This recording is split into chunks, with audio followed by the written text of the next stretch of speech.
Good morning. Good, good morning. Shorter beard. Actually, let me change this a bit. The angle could be a bit better. Like this.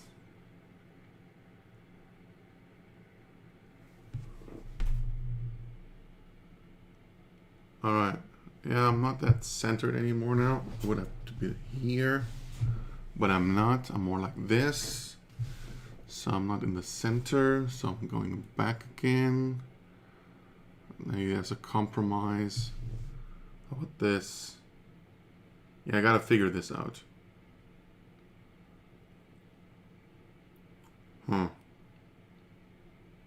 Anyway, good morning.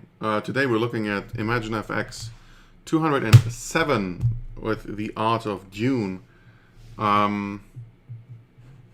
Let's get started.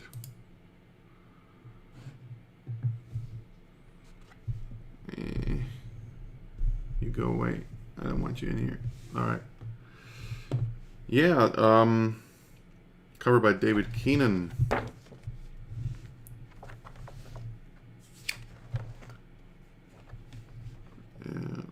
I hope you guys had a nice weekend. I certainly did. And at some point, I got so fed up with the length of my beard because I was eating soup and the tip of my beard was in the fucking soup. So at this point, I was like, okay, this is impractical. And when it gets impractical, I tend to think quite efficiently. So, off with the beard. ImagineFX, the art of Endwalker. Exclusive access to the world's leading video game concept art team. Really? I didn't know it was the leading concept art team for games.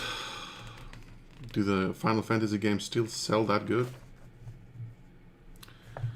Jessica Fong made an amazing contribution to hardcover one time. I absolutely love her art.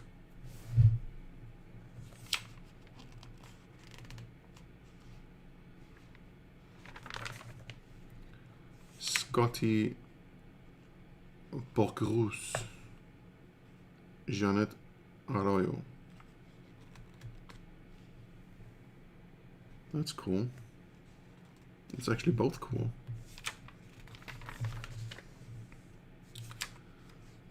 Reza Afshar.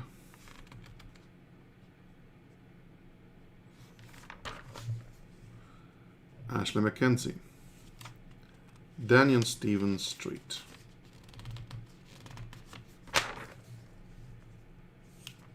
How Dune shaped a generation of artists. World-beating artists. World-beating artists? Is that a term?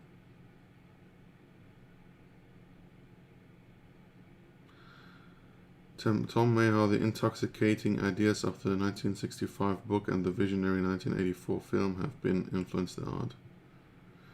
Back in 1984, a sci-fi movie called Dune, based on a 65 novel by Frank Herbert, was released to muted response. It did poorly at the box office, was damned by critics, and director David Lynch just owned it after being forced into making savage cuts to shorten it. And yet, 37 years on, as a major reboot hits the multiplexes, Lynch's ambitious creation has been widely reappraised. You'll find die-hard fans everywhere, and many artists see it as a big influence on their careers.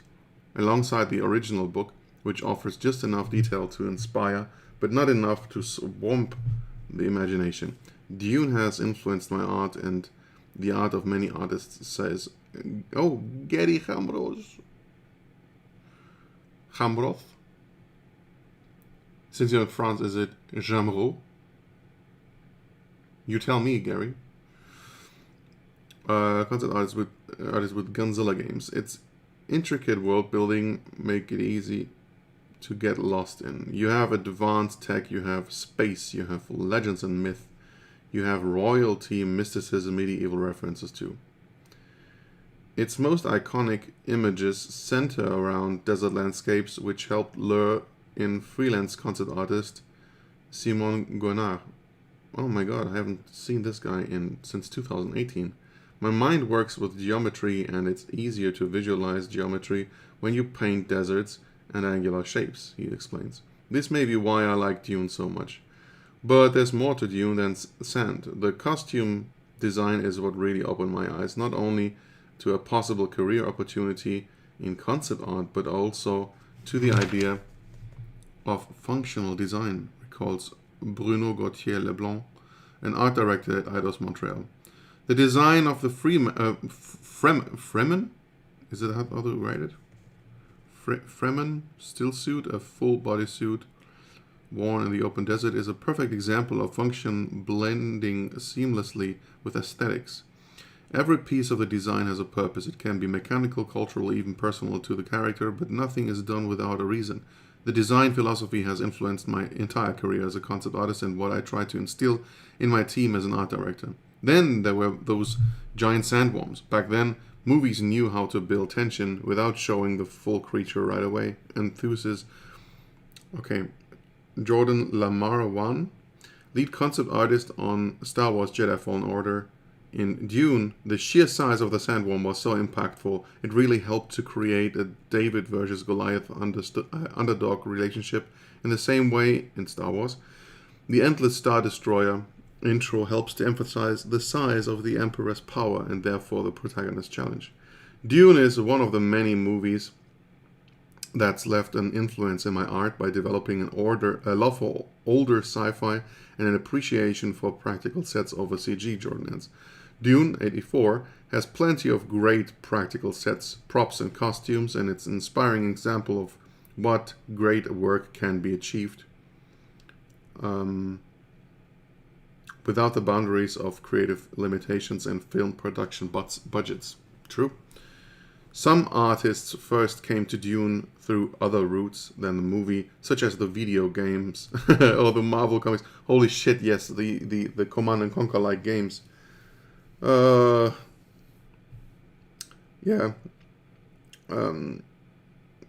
For Devon K. Lee, visual development artist at Warner Bros. Entertainment, it was the original books.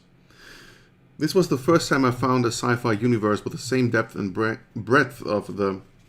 I didn't know that there was a word breadth of the fantasy novels I'd been reading, he recalls. I'm learning a lot of new words, if they actually exist.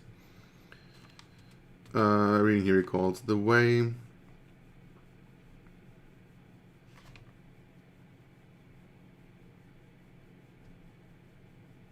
Alright, this is amazing.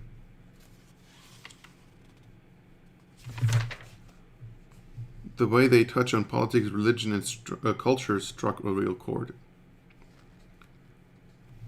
They proved key to developing himself as an artist. Making artwork based on Dune taught me how to interpret source material, Devon says. In some ways, the books offered a huge amount of information, and in other aspects, very little. So I learned how to adapt book descriptions into designs, as well as taking liberties with the material and making inferences.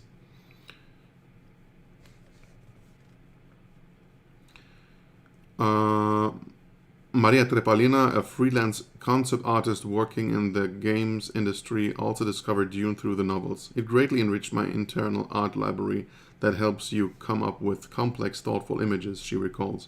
Later I watched the movie and was amazed by the combination of sci-fi and fantasy and unusual costume designs. I was hooked by the elements of mentality, aesthetics, and designs from the Middle East, Japan, and China. These elements are organically woven into the design of the costumes, the environment, and the traditions shown in the book and film.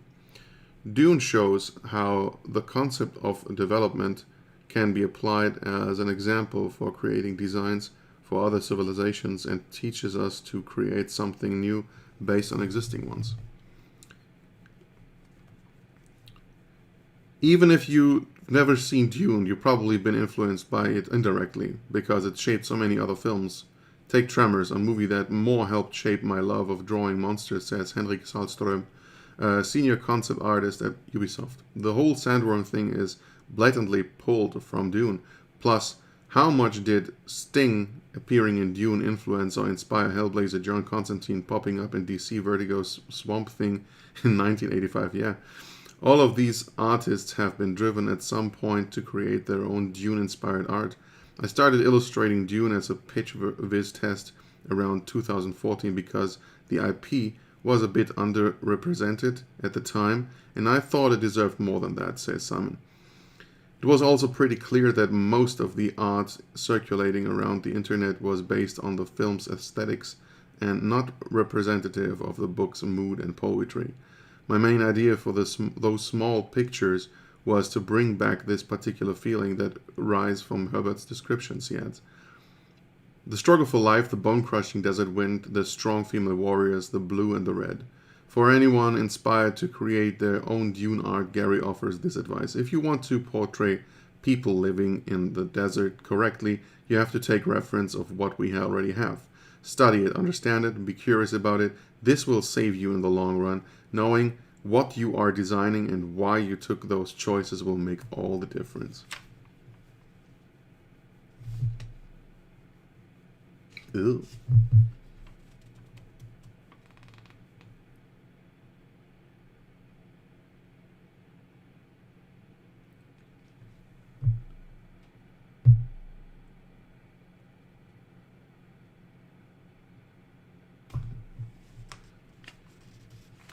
Yeah. Game art goes to the next level. Game on. Acclaimed Dutch fine artist and video game Peter Rizebos, I don't know, combines his lifelong passion for personal project that could be costly. A day in the life of Armand Balthazar. Changing ways, this veteran animation artist turned illustrator and writer is busy improving his lifestyle.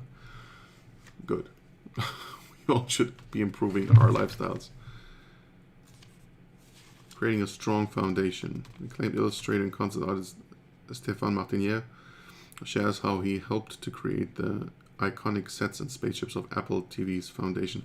That was a really, really good show. Enjoyed everything about it. Really good. I essentially just finished the second season a week ago. Artist in residence, Milivoy Cheran.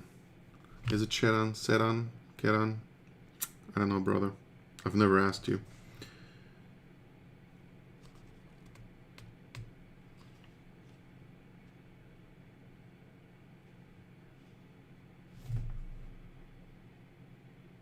Yeah, this should be the main image here, so we can actually see the books.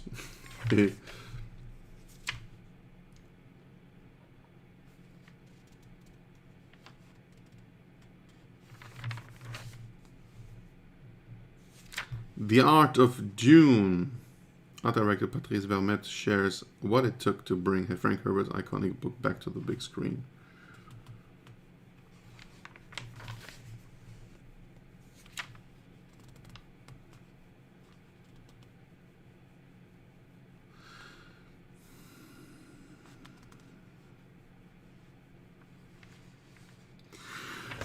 Ugh, fucking tired. Another Monday. Yeah, the Ornithopter designs by George Hull. Just amazing.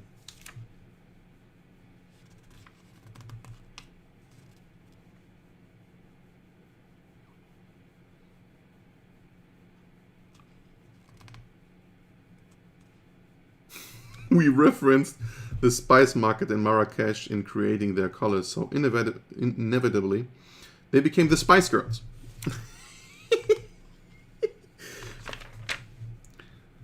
Sketchbook, Darius Kilishek, I guess. Sweet.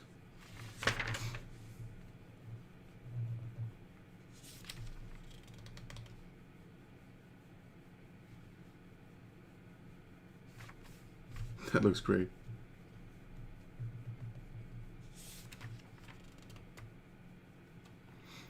Love Demon. A bit of a different version of Cupid. Yeah.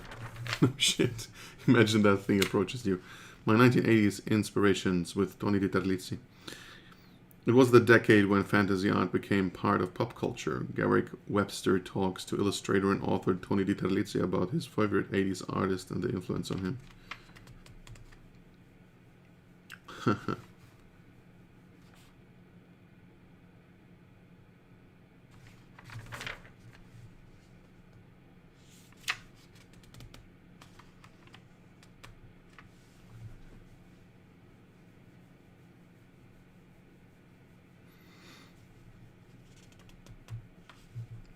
Brian Froud, Jim Roslott, David Trampier, Mobius, actually, Don Bluth, Rankin and Bass, The Hobbit that wasn't, Ralph McQuarrie, and Dirty Star Wars. Dirty Star Wars. That's nice. Actually, I also should make a review of the Star Wars book that Taschen made. David Keenan, create a vintage sci-fi composition.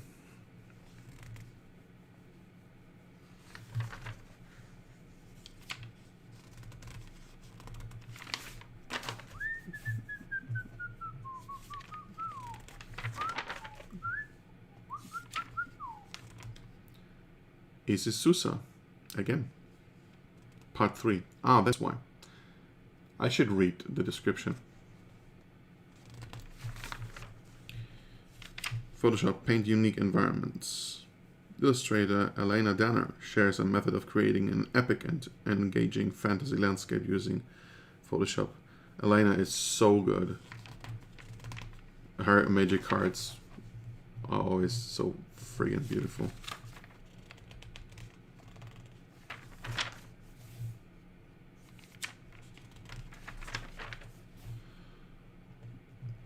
Find clarity in digital sketching, Eric Lee. Covers color, brush choice, focal points, and more as he explains his sketching approach to create loose yet dynamic drawings.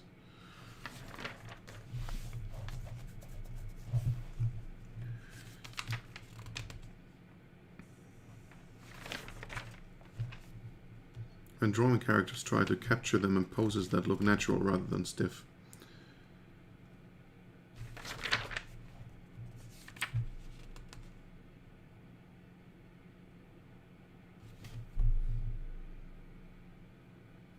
Draw and paint D&D card art. Tony Terlizzi returns to Magic the Gathering after a decade to render a classic D&D monster for a new generation. Alright. Holy fuck. Use shadows in your portrait. Cynthia Shepard applies strong cast and core shadow shapes to define form and create drama in a realistic fantasy portrait.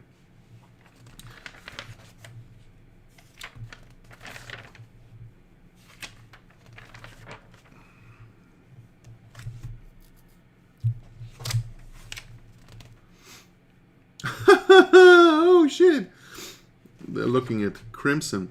So how many stars will Crimson get? 2? Because of the black paper stock? Oh, 4! Oh, we got 4 stars. What an honor. Kenna, Bridge of Spirits, how to be a children's book illustrator.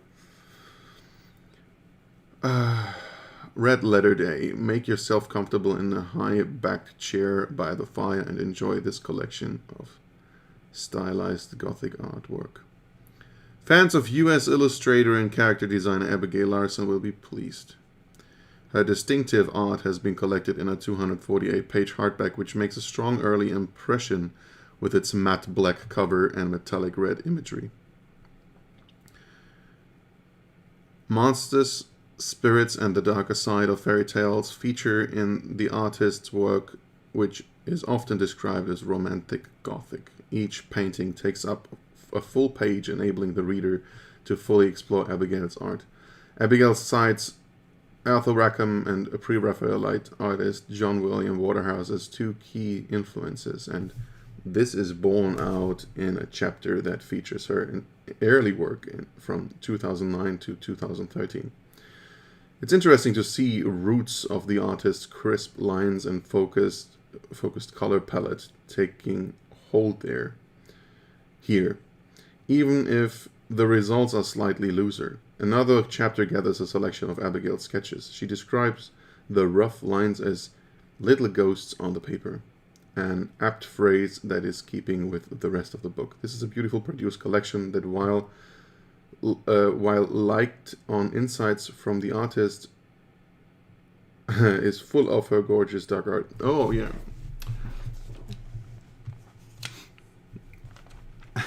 Thank you, Stella.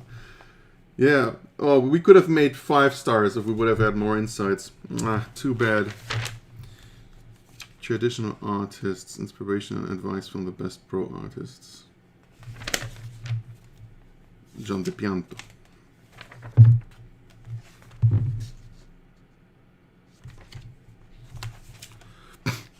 Heather A. Lawrence. Oh, this is cool.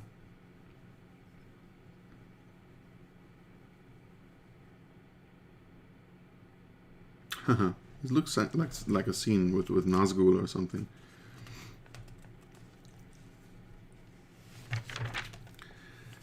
Paint a Portrait Part 1. Prepare. Patrick J. Jones.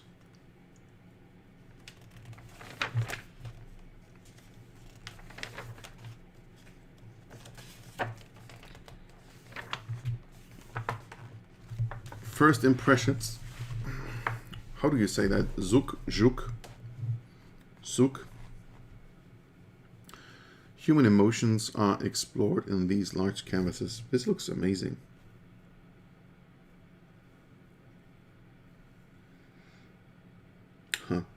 How did your childhood influence you?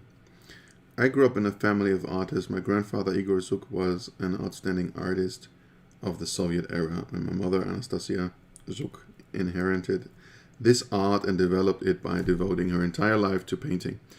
Coming from a family with generations of artists and being constantly surrounded by creativity and talent made me approach my career choice with careful consideration, and I made a conscious decision to become an artist. I'm developing my signature art style by interpreting the techniques of the classical art school through my contemporary view of them. All right. Hey, where's the Proco butt? There's no Proco butt.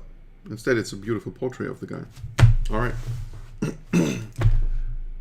We should hold a party for the 4-star review. Yes, we totally should. Holy crap.